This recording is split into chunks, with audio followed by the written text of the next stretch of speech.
And Oh, then that was this awful. cube, they reinvented the Weilong into the Weilong GTS. The version 1, we already mentioned, fantastic cube. Weilong version 2, fantastic cube, came factory magnetized. And we're on the Weilong version 9. Can you believe that? Oh my god, really? The Weilong, I did not Weilong realize. version 9, I think either just came out or is about to come out. They're gonna hit double The digits version- soon. Yeah, And what are they gonna say? crazy. Version We're literally- 10.10. Yo, YouTube, it is Overinspected here, the greatest speedcubing podcast in the world. Back at it again in another classic season 3 episode. Carrie's going crazy, Chai's going crazy, I'm going crazy, you're going crazy at home. And you know what I've been really crazy for recently? Hardware. Hardware has been pretty good recently. I've recently got a couple new cubes. My room is a bit of a mess, as you can tell, because there's kind of boxes everywhere, some of which is cubing hardware. And that got me thinking, there's a lot of hardware that is kind of like living in like its own hall of fame. Like there are cubes that just stand out. I'm sure like if you think of like a cube right now, like you can think of like a cube that like means a lot to you. Not necessarily like a new release that came out, but something that like was really, really good. So much better than like an old cube you had. So that's what we're here to talk about today. Kind of like, I don't know exactly what we're going to title this, but like cubing hardware Hall of Fame. I don't know. Do you guys Hall have of Fame. I like Hall of Fame. It makes it Hall of sound like Fame's a good one. sports. Yeah, a sport. Okay, yeah, fair enough. I mean, cubing is a sport after all. So let's just get into it. No need to waste anyone else's time. We're gonna do this event by event. Yeah, and we're gonna go in reverse order. For now, we're gonna skip the blinds. We'll comment on the blinds later. But yeah, let's just start with square one. And I think I have what I think is the most influential square one in my opinion. Oh, I have an opinion on the most influential, but this one is not that. What is yours? Is yours the Little Magic? I think this is the Angstrom. Oh, yours is the Angstrom, huh? Angstrom, Yeah, but like, what's the brand model? I think it's a like, Volt. Ah, okay. Oh, it's the Volt. Yeah, V1 or V2 probably. Yeah, I peeled off the sticker. Like, there's a hexagonal sticker on here. Yeah, that totally looks like But- an Angstrom one. Interesting. Yeah. Okay, so what? Tell me why you think the Volt. Or sorry, do you think the Volt is the most No. influential? Okay, what do you think is the most influential? I think the Chi Square one is the most influential because The like Chi Square one. How old is this? Cube?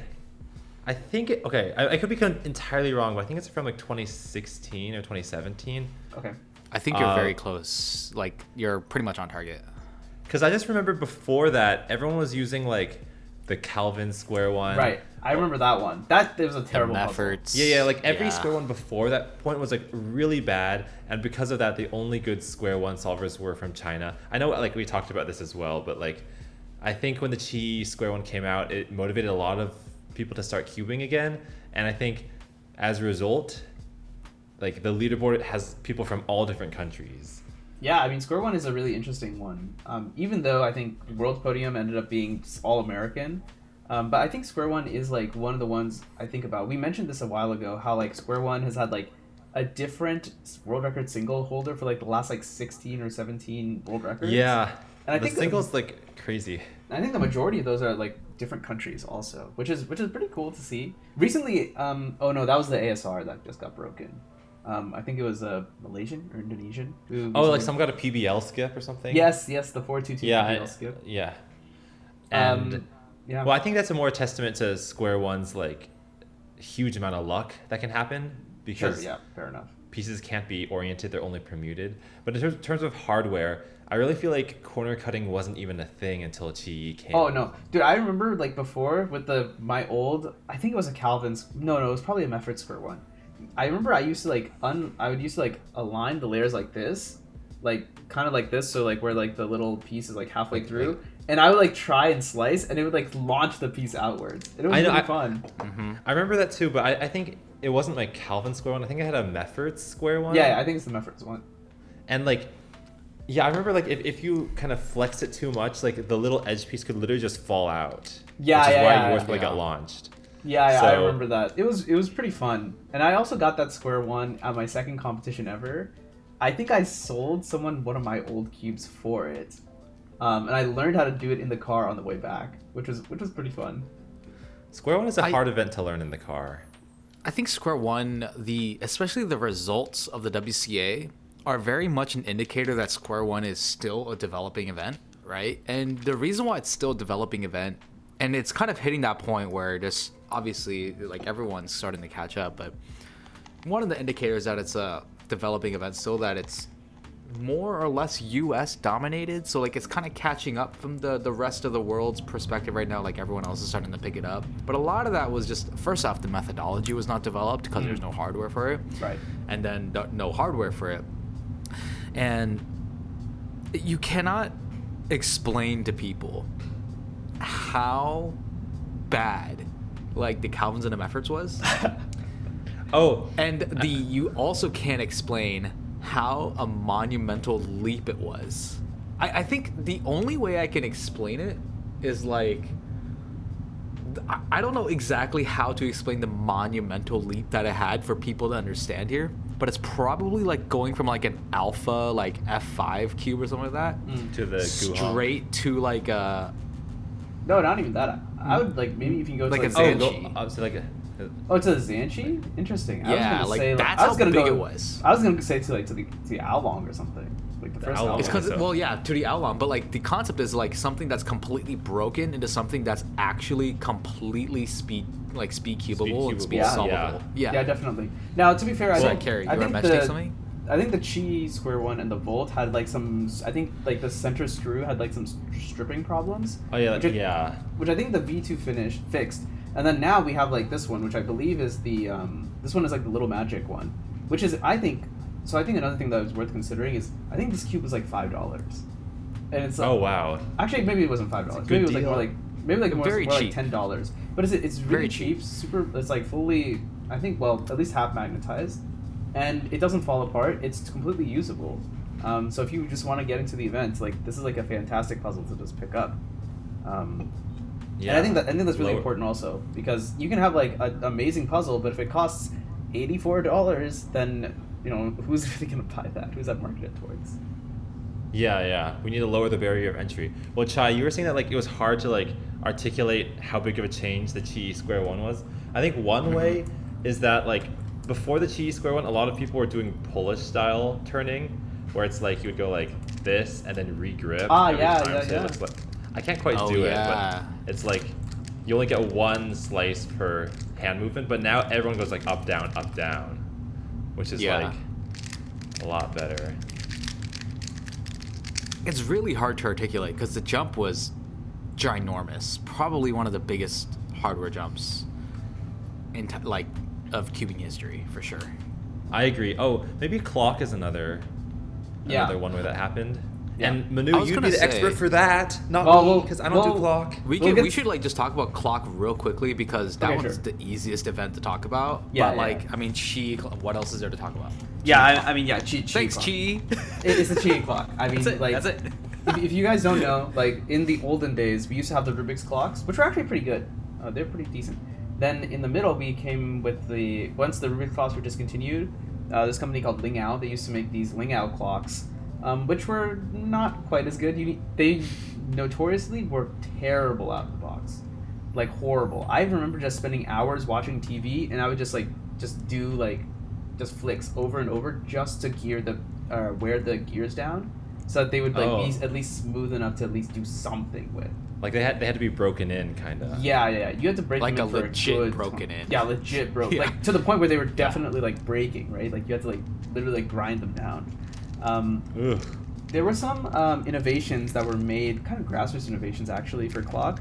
At some point, people would crack the clocks open, and you could lube them on the inside and then tape them back up. We used to self-magnetize our own clocks using ring magnets and like very, very small neodymium magnets. So that way the pins were completely magnetized. That way you couldn't get pins that were stuck halfway.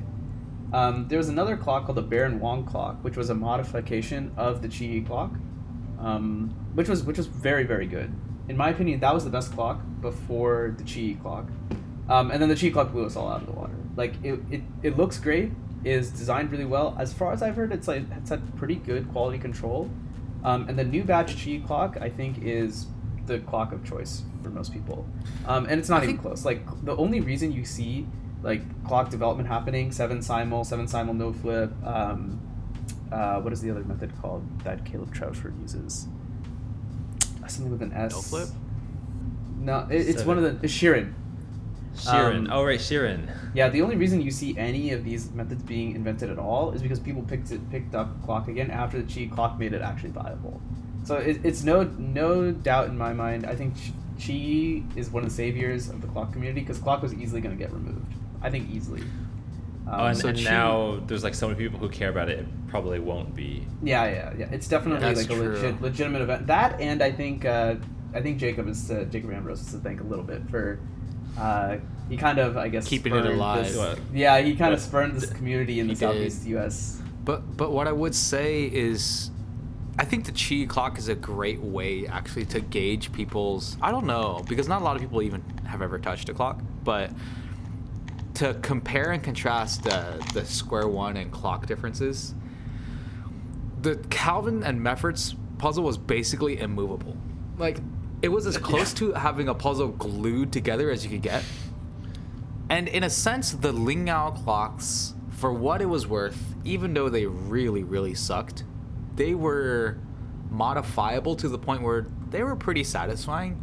From a staff perspective, there was just a little bit of logistical challenges in regards to, like, well, we didn't have clock covers back in the day, so it was quite annoying to run. Oh, Because you mentioned you had to crack open a clock, there was a lot of illegal clocks that were, like, circulating because of wear and tear and stuff like that. You know a little bit about that too, right, Manu? Just like how when you break a clock, you leave it potentially illegal for competition. Yeah. Oh, really? And that's what clockers, that's what they had to do. Yeah, because if you crack it too much, it gets it becomes indistinguishable. Sometimes the pins are so loose that, like, if you flip over the clock, the pins fall. You can't have that. Oh. Yeah. So, like, for what it's worth, those clocks are modified to be quite usable, and the bigger challenges were like the competition organization logistics. But, you know, obviously the Qi clock was hailed for, like, saving the event. But I still think the Qi square one was, like, at least 2 times a greater jump. 2 times? From the Damn. previous. All right. Because I just had a Calvin square one in my desktop on my office desk. It is atrocious. Like, it's glued together. Like, it is atrocious. Don't forget that, like, people got down to about 10-second averages with the Calvin square one, so it's like not. Well, I guess now they average 5, so that tells you something. Exactly, but right? So it was. I would say, I would say it's Monumental not leaps on quite 2 both. times bigger than the Qi clock, but I still feel like the Qi square one is still number 1 in my book. But we got to move on to the other events, guys. So we got to What's keep going. next? This podcast can only Scube? go on so long. Let's move on to Scube next. Land. Oh no, I I'm have kidding. no opinion on I'm that. I was kidding. gonna say, dude. I'm not passionate. I was about I- to lose some friends. I feel like I don't know that much about Scube, but I think right now the Gan Scube is pretty well known. But I think the one Right. that really stands out in my mind is the Wingy. Do you guys remember the the XN Wingy? The wingy. Yeah, I was gonna say, because like, it's got like the little concavity to it. Yeah, Yeah, like, exactly. the- That concavity was like major. It really allowed like stuff like back then we used to do this thing called like the Polish sledgehammer. yeah. And that really allowed you to kind of like really get in there, and it made the puzzle a lot easier to hold. Yeah, I think Scube allowed for a lot more like innovation with kind of the grip or the shape of the cube. Like there was the wingy, and then there's also ones that had like little circular indents I in remember each of the that one. centers. Kind of like the same idea, just like a way to get your fingers in there so that it doesn't slip over the top. Yeah. And I think the I other have a thing that they question. did well on the wingy is they made it pretty easy to like adjust, because I remember the first cubes I had, they were awful quality, right? Like they're just like completely horrid quality. But the wingies, they were pretty nice because you could pop off the corner caps, and then you could like very, very easily adjust them from there. They were pretty easy to also, I think they were pretty easy to like lube and set up that way. Obviously, magnets and stuff made them that much better. Right. Also, were wingy cubes ever considered illegal for the same reason that pillowed cubes are illegal? That's a good question. Because it No, might let I you don't- see other I don't sides. think so. I don't think so. I don't think it was ever. It wasn't. Yeah, it was probably too wasn't. recent. It was Yeah, too I guess recent it of was a always release. allowed. I mean, I think it should be allowed. Like, there's no reason not to. But I know that like the WCA regulations can be very strict about like new innovations. Yeah, pivoted cubes used to not be allowed. Yeah. Oh, I guess while we have the audience like listening to us ramble, we might as well do some cubing education. Stickerless puzzles are not always allowed. Oh yeah. Oh, that's a good just point. Just a fun fact. Yeah, I mean, like, I don't know, me, for you me listeners. Yeah, because we kept thinking about it, I'm like, who would like? It seems who, like every cube is stickerless now. Yeah, it's like, yeah, who didn't know that stickerless puzzles weren't allowed? But yeah, like if you're new, you're a cuber, yeah. If you join the community in like 16 onward, then you would never know. Right. We'll probably get to it when we talk about the big cubes, but I almost mean it unironically that probably the biggest innovation in big cubes is legalizing stickerless puzzles. Yeah. Because probably, if you were a big cuber back in the day where we could only use sticker cubes, the maintenance for sticker cubes was actually very annoying. It's crazy, yeah. You like not like look, I get it. People should cut their fingernails regardless, but like it made it very apparent that your fingernails were constantly wearing on the stickers. And, like, it wasn't a good feeling. Like you felt like you had to be delicate with it because if you like press too hard, then like they would slide. Stickers would like shed off of it like hairs off of a cat. Yeah. Of course, there's actually like internal mechanisms that make big cubes like better now, but it was just one of those things where stickers were actually quite annoying to deal with for big cubes. Yeah, if nothing, then just for cosmetic reasons. We should keep going though. So I have a question because I don't have a good answer for this one either, but I feel like it has something to do with the advent of magnets. But what would be the Pyraminx most influential Pyra for you guys? Because it's kind of hard. I feel like Pyraminx has always been a rather well-oiled hardware set. Like I feel like in the past they used to have ball bearings, and I actually hated the ball bearings. They were very clicky. They were really loud. Sometimes the ball bearings would get lost. Oh, you hated ball bearings in school. Yeah, I didn't mind ball bearings. I thought they were really annoying, honestly. So I feel like when Pyraminx started to become more magnetic, then that definitely made them better. The one that sticks out in my mind is the bell. Yeah, actually, me too. But I feel like everyone had a bell. I feel like the Moyu magnetic Pyraminx also came out during that same time. Okay. And I think the Moyu magnetic Pyraminx, the X-Men Bell, were pretty much the options of choice. Yeah. Although I think nowadays it's the during that GAN time, Pyraminx. That's the best one, I think. That's what most probably. I think a lot of people use GAN right now. Yeah. But Pyraminx, there's not a lot to say about it, except for I think magnets and ball bearings tend to make it feel a lot different. Mm-hmm. Ball bearings are very unforgiving, but I kind of liked how satisfying the click was, to be quite honest. Right, and like especially with tips, like so many people have gotten +2s because like they couldn't turn a tip. Well, yeah. Do they put ball bearings on the tips or just the body? So there were only ball bearings on like on the outer faces. Okay. On the usual faces, I actually don't. Ooh. Yeah, but now they have magnets there. Yeah, this is magnetized. Yeah, it's a good looking Pyraminx right there. Yeah. Mm-hmm. I don't know. I'd probably say like X-Men Bell, Moyu, magnetic Pyraminx are probably like most influential. Yeah. But I actually don't feel good about that answer. Like, it's hard. I think it's hard for us to say because we're not super Pyraminxers. But if anyone in the audience, if you guys know, leave us a comment. Also, if we got any of the other ones wrong, also, leave us a comment. What was your favorite Pyraminx? What Pyraminx do you think was the best Pyraminx? What else? Megaminx? Yeah. That one's easy, right? The Galaxy version 1. Oh, the version 1. Yeah, fair enough. This one is the version 2. The version 2 LM is my favorite Galaxy. It is my favorite Megaminx still to this day. Even though I have the UZ2 now, but this one is definitely theoretically. I don't know, Carrie, if you would agree, but you could argue that Diane Megaminx with Ridge's release, because before that it was just the Sheng show, right? Yeah, I feel like Megaminx, companies are also trying to solve the same thing with Scube of like making it easier to grip. I will say that I had a Diane Megaminx with Ridges for a while, and it was good to grip, but I feel like after solving it like 12 times, it would like make my fingers raw with how many times I had to go over the edge. True. So yeah, I feel like you can go too far in that respect also. But yeah, I agree with you. Galaxy Megaminx. That's probably the GAN Megaminx was pretty interesting for a while because it was so light. It was so easy to turn. Okay, yeah, that's true. I'm just gonna go on this. I'm just gonna make a public service announcement. Oh, here we go. Do not buy the GAN Megaminx. Uh-oh. Well, okay, I'll cover this up. Public service announcement. It is A scam. Was it a scam? It is a GAN enemy scam. number 1 right here, boys. Dude, it is But second only to the GAN 460M. A complete scam. Oh yeah, that was a terrible one.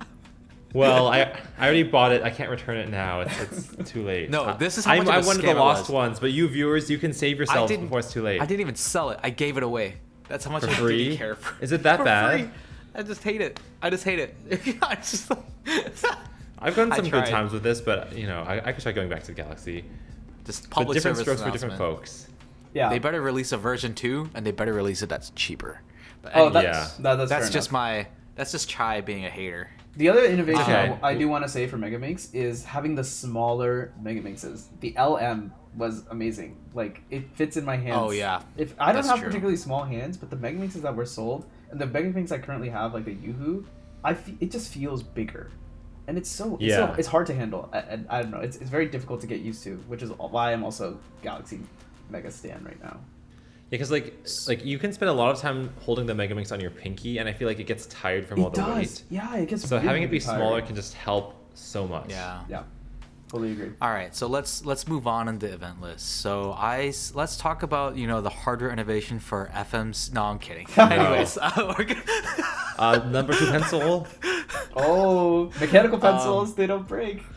Oh, that's true. Yeah, get a Unironically- mechanical pencil. we probably don't need to talk about OH. We can give like an honorable mention to OH, but we should talk about 3-blind because Yeah. I think 3-blind is definitely slightly different. Yeah. And we I should will definitely say- kind of discuss that. I think there is a trend. I don't know if it's still true, but there was a time when 3-blinders would not want magnetized cubes. Right. Because That's what it was a lot that's what easier to I'm do thinking, yeah. E slices and S slices if there weren't magnets. Right. So the one that comes up to mind is the Weilong version 2. The Weilong was it the GTS Well, version? to Yeah, the me- GTS version 2. To me, what comes to mind, and we can definitely I don't do blind, but I don't know if you're getting it mixed up, but I thought it was the GTS 1. Oh, sorry. I think you're right. I think it is actually The GTS 1. Because you're it's right, the yeah. one with no factory magnetization, That's and then right. they were still selling it from retail stores, like Speedcube Shop and The Cubicle, and they were self-magnetizing them. That was the GTS 1, right? That's right. Yes. The one that Brandon really liked? The one that Brandon really liked? Yes, I think GTS Graham is a 1. big fan of the GTS 1 as well. Yeah. And that cube I think was particularly preferred by blinders, because it wasn't factory magnetized. You could like set it up to turn really, really quickly, especially if you want to do like all those edge comms and stuff. I mean, it's Yeah. funny that cube came out literally as 3 style was getting completely innovated. Was 3 style was it even a thing before that? A 3-style's been Oh, a definitely. thing It's since been like for a long time. 2010, I want to say. But was was definitely- John Franco, how was he solving the 3-blind during that time before the GTS 1? That was 2016. I Yeah, think it was still 3-style, but the prevalence of S moves didn't become common until I want to say 2016 or 17. I could be entirely wrong. I bet there's gonna be a blinder who said I've been doing this since 2012, but I don't have a 3x3 with me right now. But there's some commutators that have 5 different faces, S, M, U, R, and F, and Wow. you just can't do that if magnets are holding you back or it's not lubed well enough.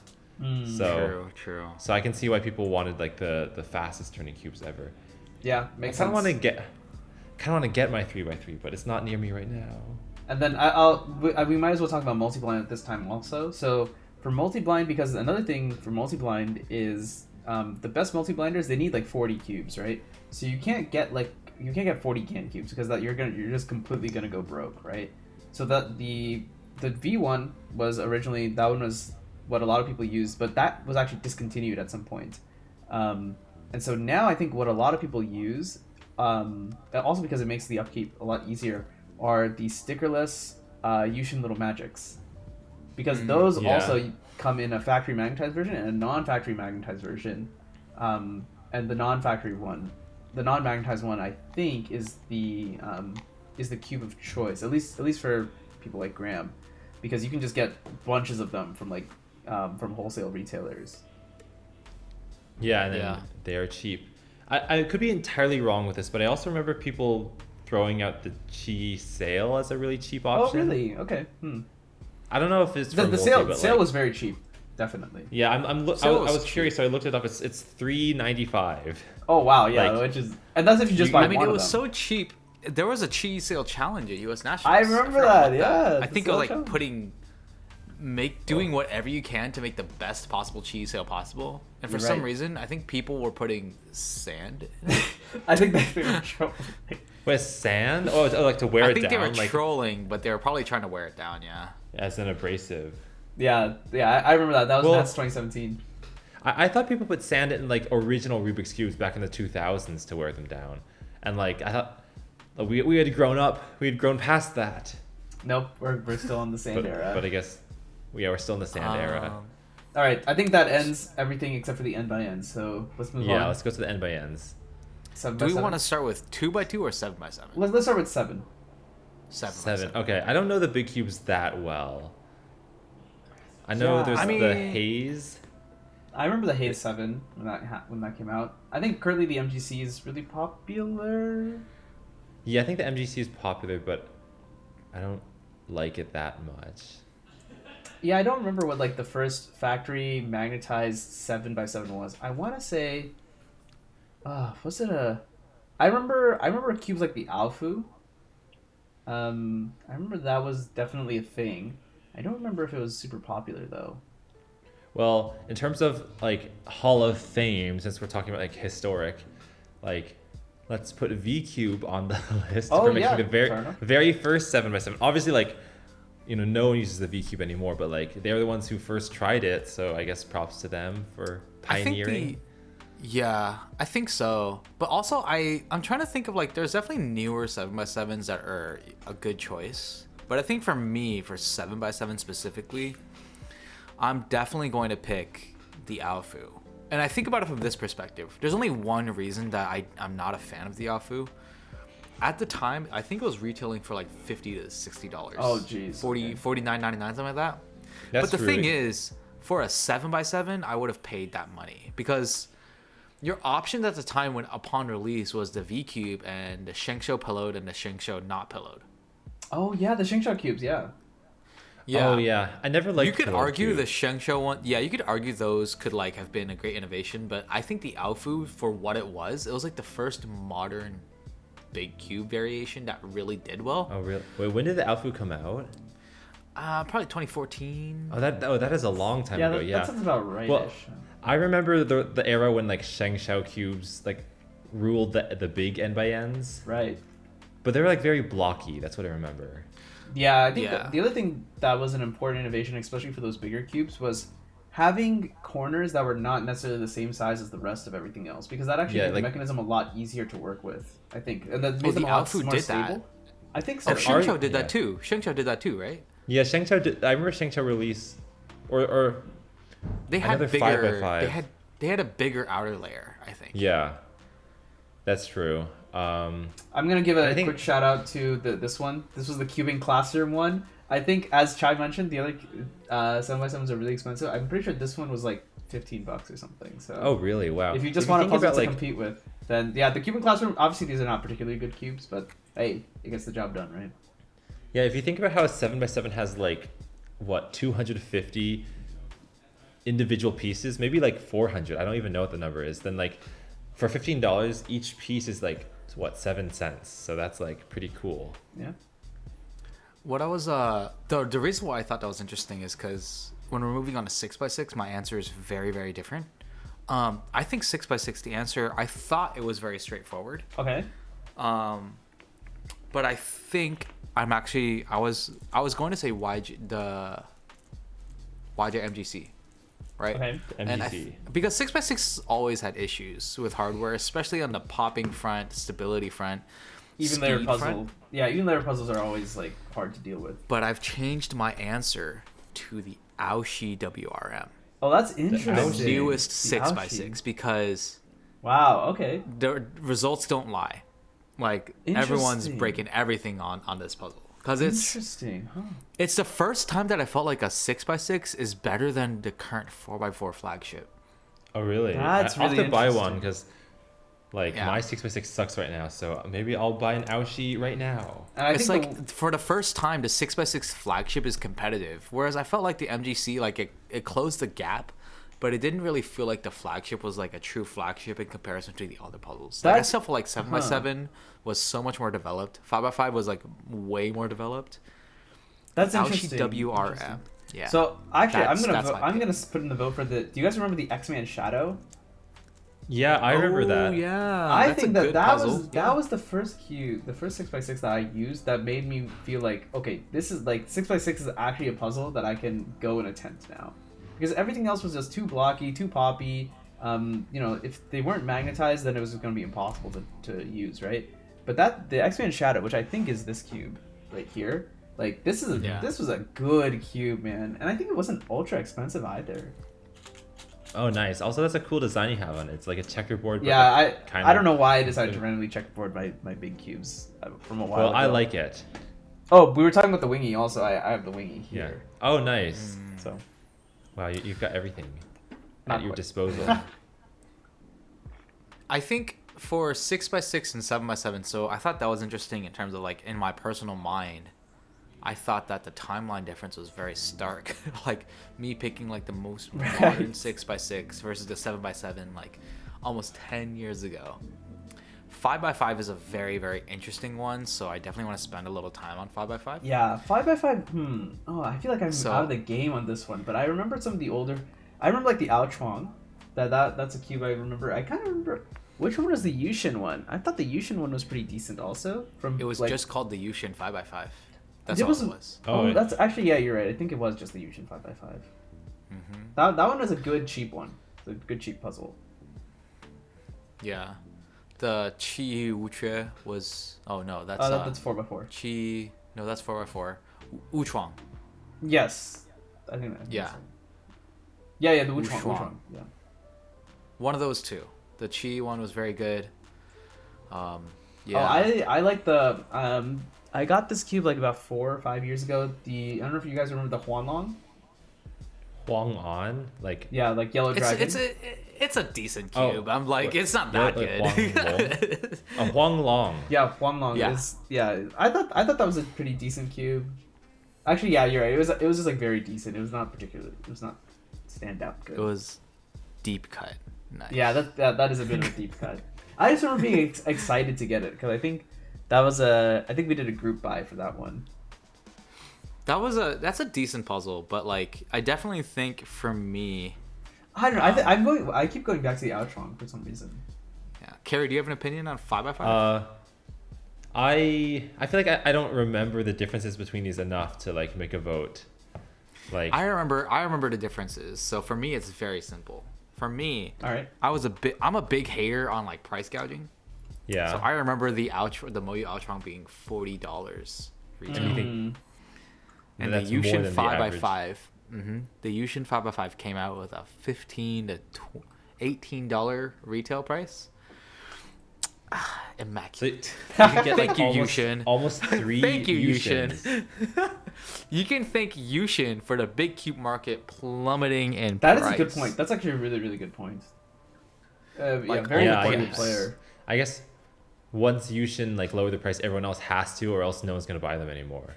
Yeah, because it was too good. Like at the point, like you And, could and it was argue good, right? So You could argue like performance-wise, like okay, maybe it's approximately the same. Maybe it feels slightly different. It's not like any worse. It's not necessarily any better.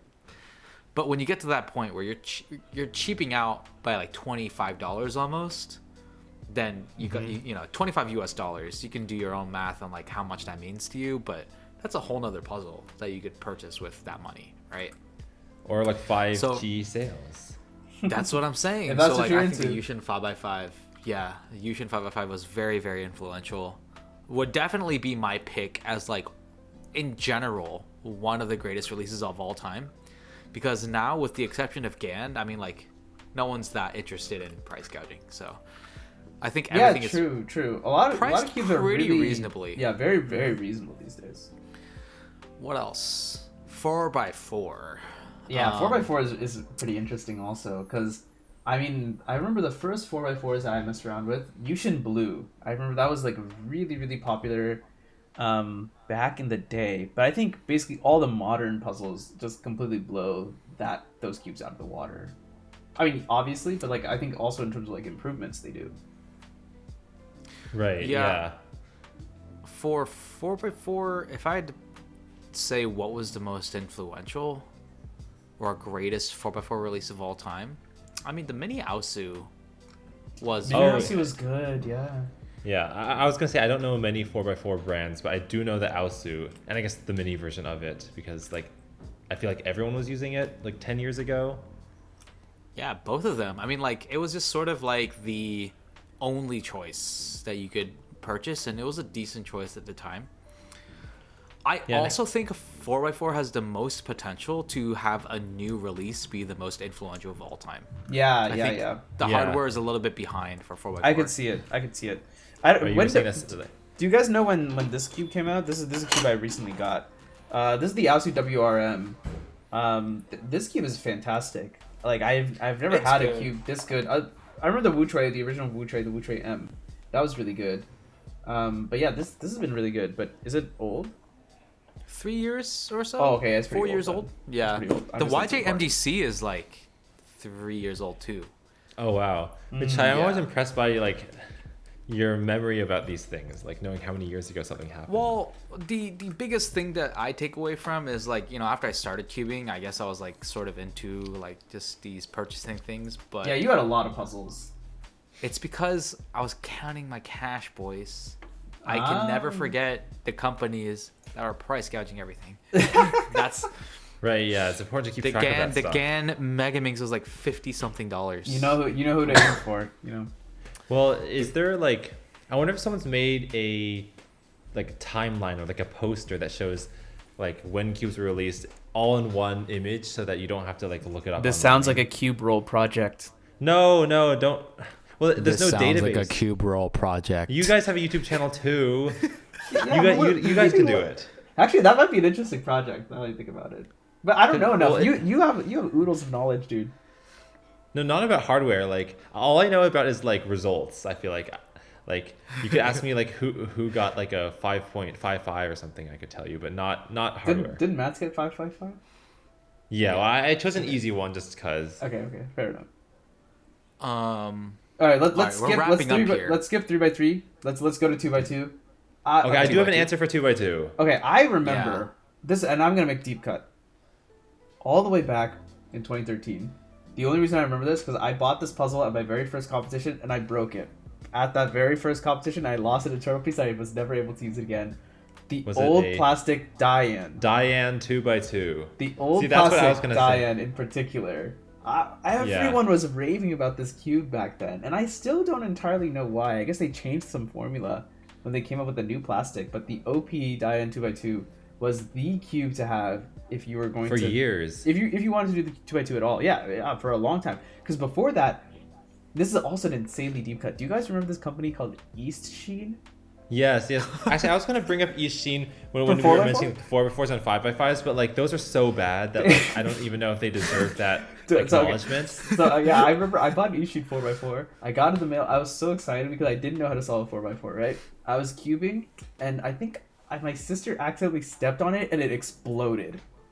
And then because I was a kid, I like could not put it back together either. So I bought another one, and then I was cubing, and then it exploded. So East Sheen and I have a very bad relationship.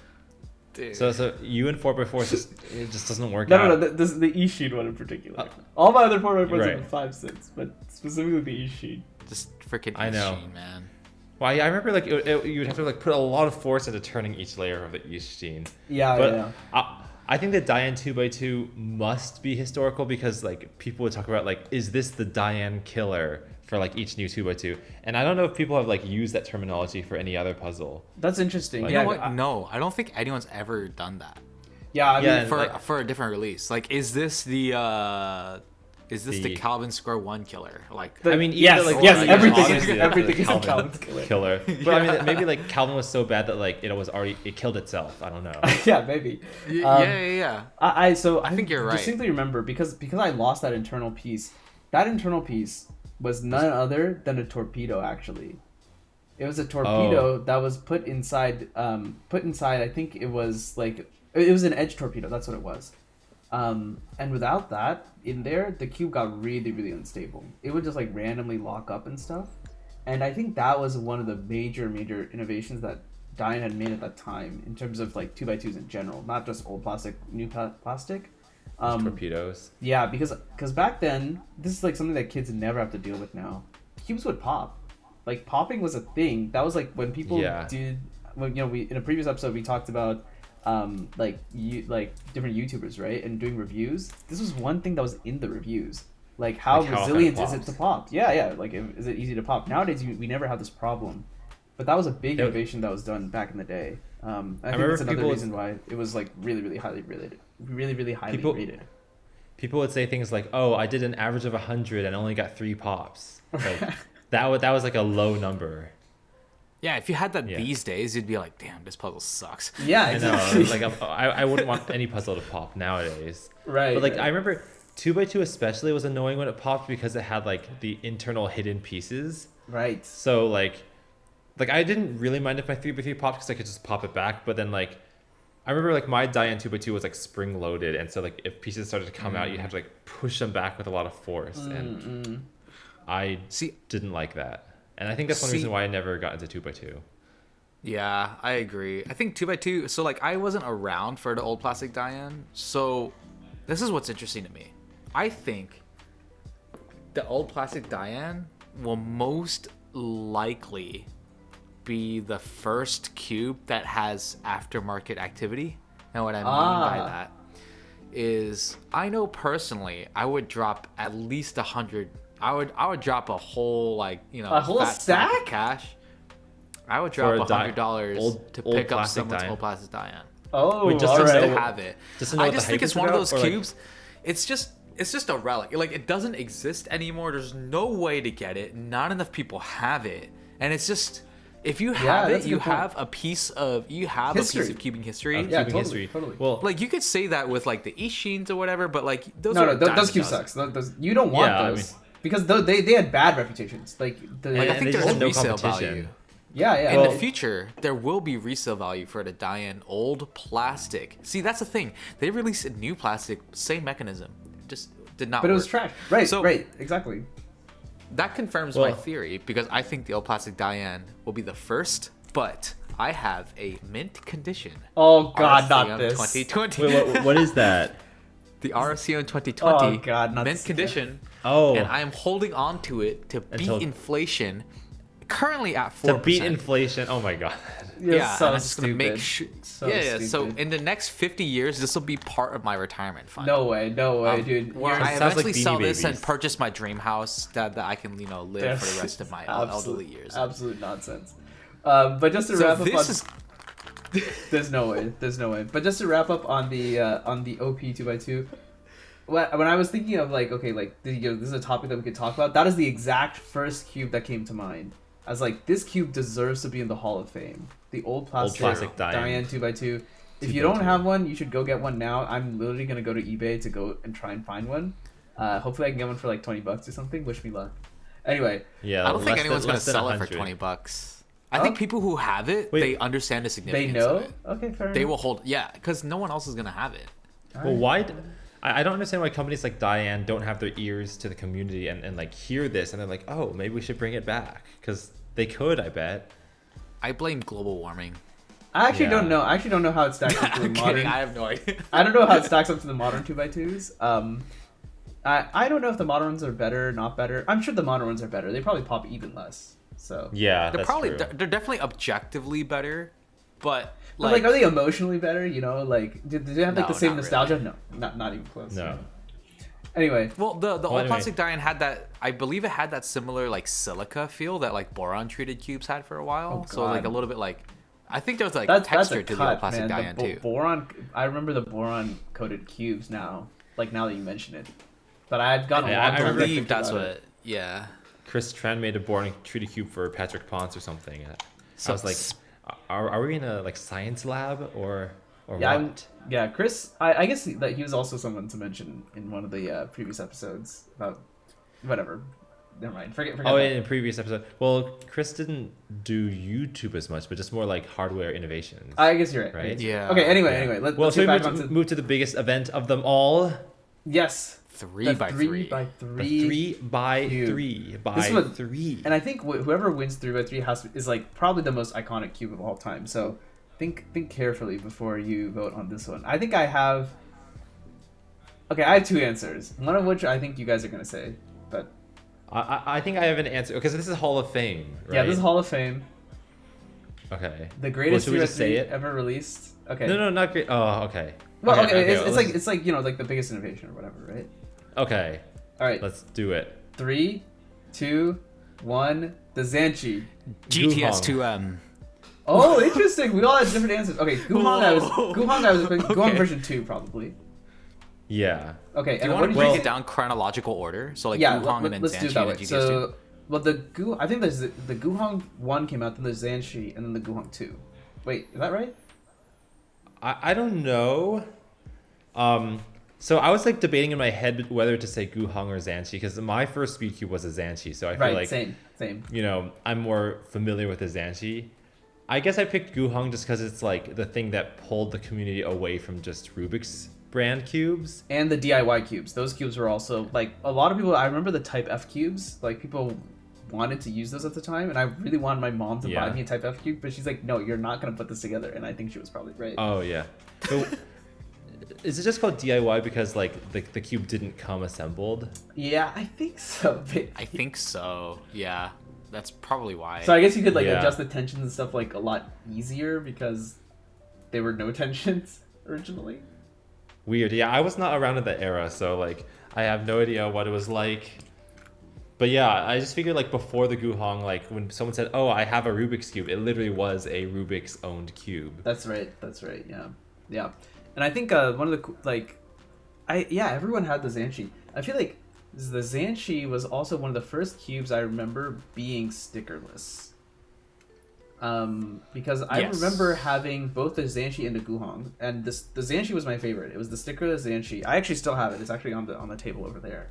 And that was my favorite. I wanted to use it at the competition, but I couldn't because it was a stickerless puzzle. So I ended up submitting a Guhong. Which Didn't people do this thing where they took stickerless Zanchis and then they would dye them black because they liked the Oh, feel of it? really? Whoa. Like, they would dye them black and then add stickers so they could still keep the nicer feel of the stickerless cube. Wow, that's Interesting. dedication. I know, and now no one has to do that. Yeah. Yeah, man. And if we're talking All about the these Guhong, spoiled then kids. yeah, one of the cool things about the Guhongs, I already mentioned this, torpedoes. That was the big thing when the Guhong version 2 came out was torpedoes. The For edge some reason I torpedoes thought- in particular. For some reason, I thought that Zanchis were the first to have torpedoes, but I guess The not. one that I have, at least, that one does not have torpedoes. That one is. Oh, It's a pretty The standard cube. first puzzle to have torpedoes, I believe, is the Dian Lunhoi. Oh, the Lunhoi. Oh.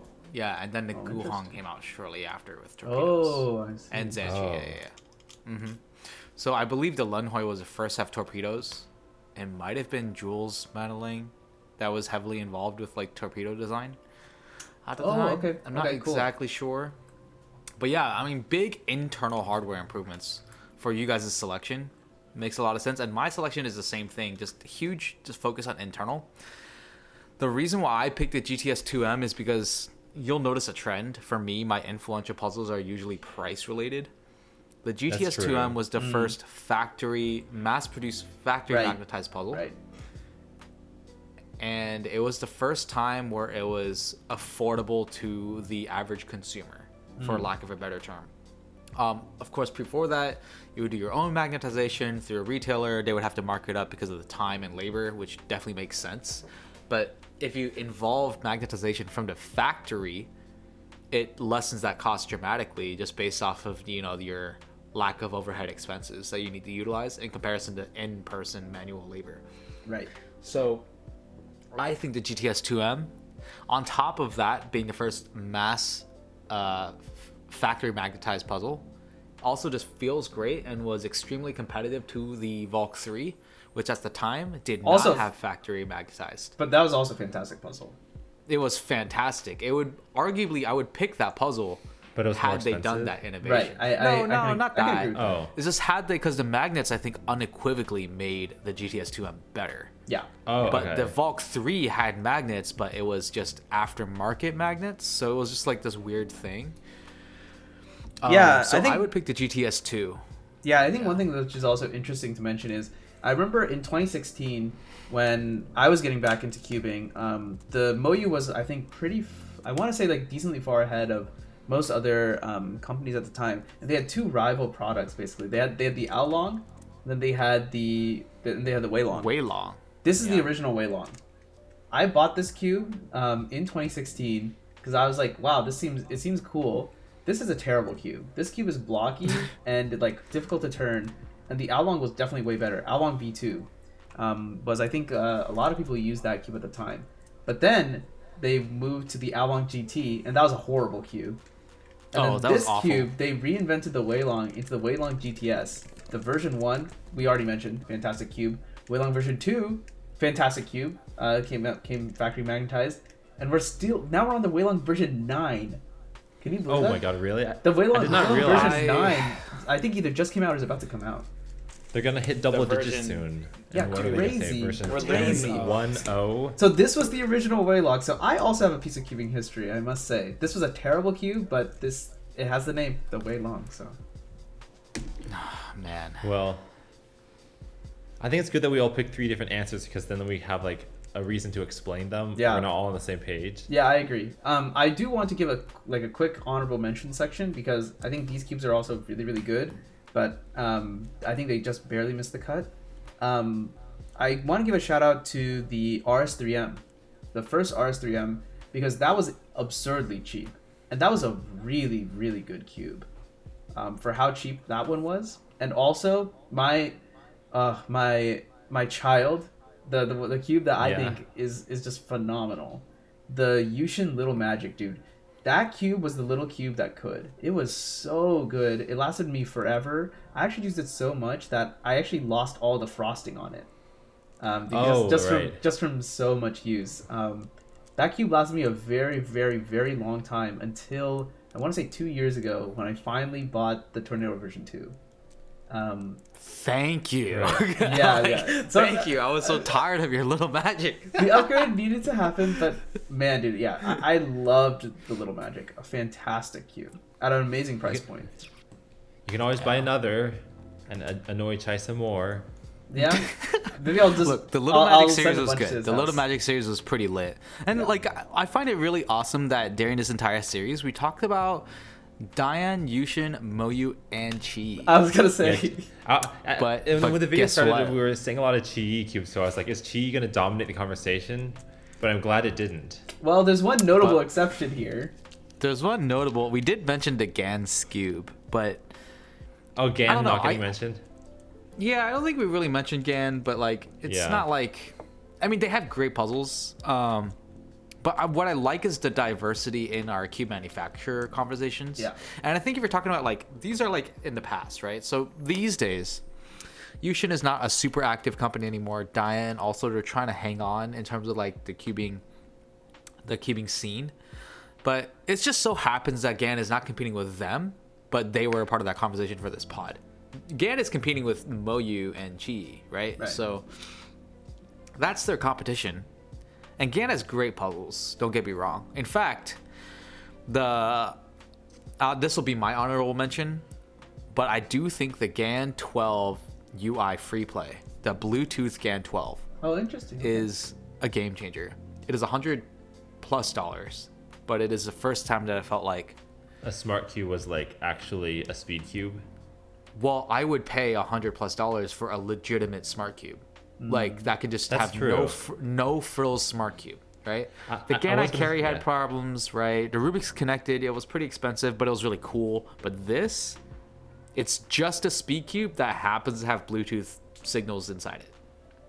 Oh Right. wow, yeah. Fair enough. I was So gonna say like yeah, when the idea of a smart cube was first being brought up, I was like, there's just no way it's ever gonna turn quite as well as a real cube. Or if it is, it's already like 10 happened. years down the road. It already happened, yeah. it's already happened. So I guess that's yeah. Gan's one claim to fame on this video. I'll give them one more. I like the or no, sorry, the SM was Yeah. better. The honeycomb texture on the inside of the edges and corners, that was really cool. I like that. That felt good. It had adjustable magnets. That was one of the first systems to do that. It was a pain to adjust. And the GES nuts were terrible. Having to carry around that thing was horrible. I got it as a gift, so I didn't have to deal with any of that. But it was an innovation, that's for sure. That's really, again, Cubes always come shipped with like 10,000 magnets that you can swap out. So like, Eco-friendly. I mean, you're only gonna use one out of them, so like maybe it's not so eco-friendly. But props to them for trying to make it like a customizable experience. Props for them for trying, because like honestly, they tried so that the other companies could like refine it. Yeah, Like, totally. truthfully, Yeah, totally. Like they came out with systems that was essentially the industry standard, and then it was refined. We could talk about other releases that were notorious for other reasons, for like not GAN, but like Qi tried to experiment with center magnets by swapping out center caps with the Valk 3 Elite.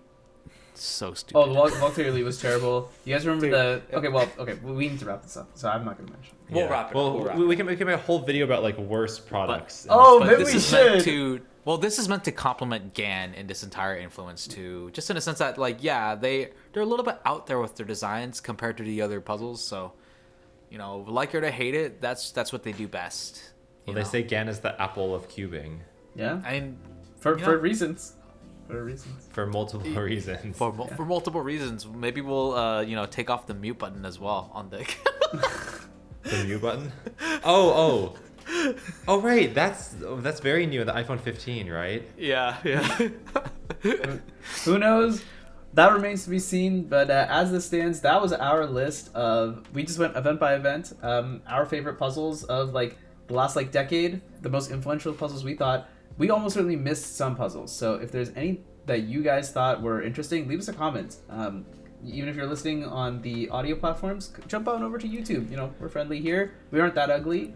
Give us a like, comment, subscribe, all that stuff. And yeah, let us know what your favorite puzzles were.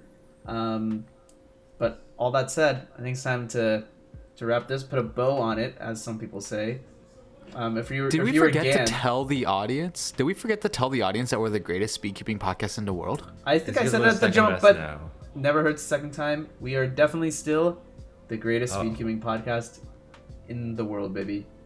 Oh, I'm so. Thank you for reassured. confirming that we are the greatest speedkeeping podcast in the world. I Hey. appreciate you What's confirming What's that funny statement. is that like this is like completely off tangent, but we say it so often that like sometimes when we run into people, they're like, "Oh, you're from Overinspected. You guys are like the greatest speedkeeping podcast in the world." They'll unironically say it. Like, we've kind of like willed it into existence to some degree at least. I know, which is funny. It's a self-fulfilling prophecy. Hey, wait, works for me. are we off the air or like? We're off the We're air, on air. now. Bye, Bye. goodbye. Bye-bye. The greatest speedkeeping podcast in the world. Yeah, greatest speeding podcast in the world has ended. Well, not like overall, but just this episode. Goodbye, everyone. Okay, bye. Bye, everyone.